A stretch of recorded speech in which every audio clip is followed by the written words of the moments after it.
good day, good morning, good evening, good afternoon, everywhere you're watching from.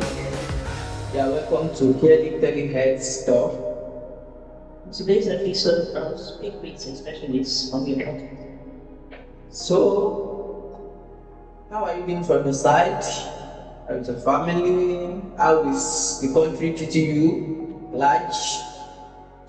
Today we'll be talking about a cogent topic that has been disturbing some people in our society. It's a misconception about family planning. So, we want to know, we as the health practitioner, we have been having some patients coming to us complaining. Some might not even have taken the family planning method at all, but based on maybe what the person had heard outside, the person will say that, oh, there are things about family planning that is not good. So here we are today. We are here to talk about the myth and misconception of family planning. Yes, like my colleague already said, a lot of patients or clients come around and give us excuses why they don't want to have family planning done. Because they get some misconception from either friends or family. So today we're going to be enlightening a lot of us about what is family planning, what family planning does, side effects, and even the benefits of our. So to start with, what is family planning? Like one of my lecturers has always been telling me that family planning is a method by choice and not by chance. Which means family planning should be done without coercing, without being judgmental, and with 100% patient choice of family planning method. So there are various methods or type of family planning that we have. Talking about the intrauterine device, talking about the implant, which is of two types, which is of 3 years and 5 years. Talking about the pills, which is the combined oral pill and the progesterone only pills. We are not going to dive into that today. We are just here to talk about some myth and misconception. So my colleague here will be talking about some myths. So here I am, we'll be talking about misconception. So Nurse Karen, what can you say about some myth and misconception that people normally have about family planning? Judging from my encounter with different clients, some will say family planning makes me fat. Planning can give me butt belly. Family planning gives me body pain, leg pain. Family planning is not something you can hide from people. Family planning can actually make me barren, which is funny. Though family planning might have its own side effects, but majority of what people talk about are not the exact effect of family planning. And I'm here today to talk about, to tell you all that family planning doesn't make you fat, it doesn't give you hot belly, it doesn't make you dry, it doesn't give you leg or arm pain. You understand?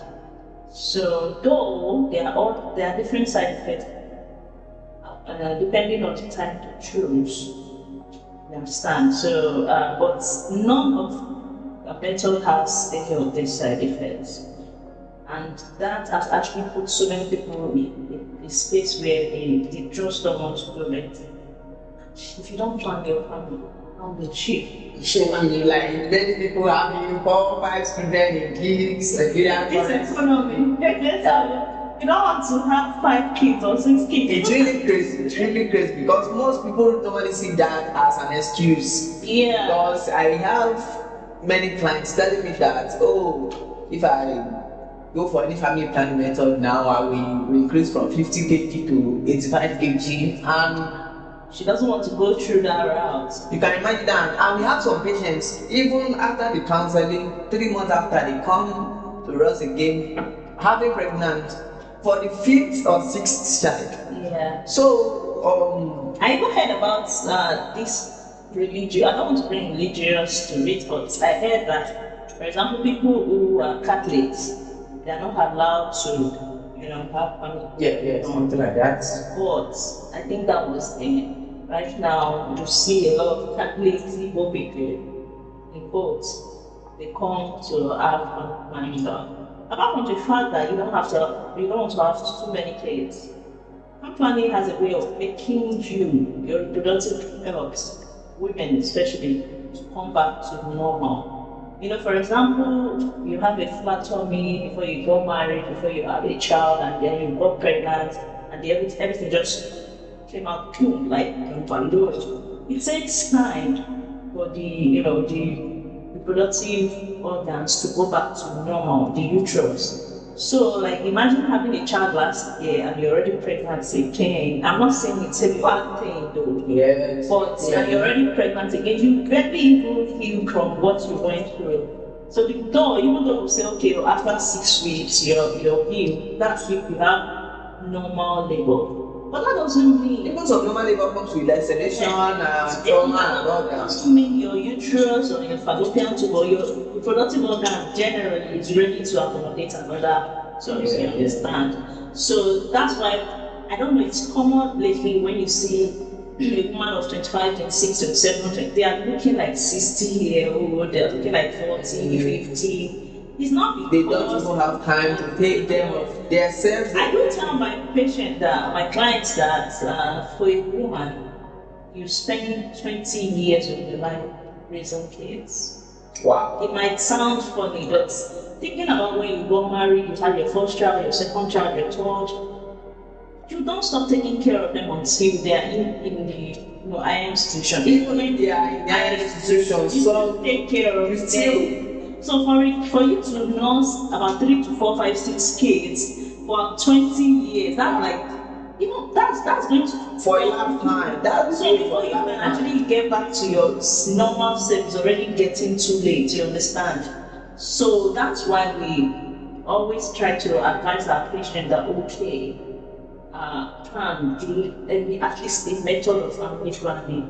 And for people who already have one child, we usually don't advise injectables. Okay. We usually don't advise. So, talking about the injectable, okay, can we say that maybe the injectables have side effects? That is why it's not advisable for. Yes, injectables have side effects, and it's not like side effects. Okay. But it has a long time effect. Like for example, in 3 months on. So let's say you took it last 2 months or 3 months and you're due to take it this month. If you don't take it, there's possibility that you will not get pregnant. Okay, that the previous one is still inactive. Okay. So most people who take the injectables and they want to have kids, we usually advise them to stop it at least 6 months to the time they plan getting pregnant. So that's why most, especially, we don't advise for someone who has just one child. You understand? Unlike that is why the 6 months will take the body to regulate back to normal hormonal balance. So unlike the hormones, where that as soon as you remove it, everything is come back to normal immediately. So I've not seen a patient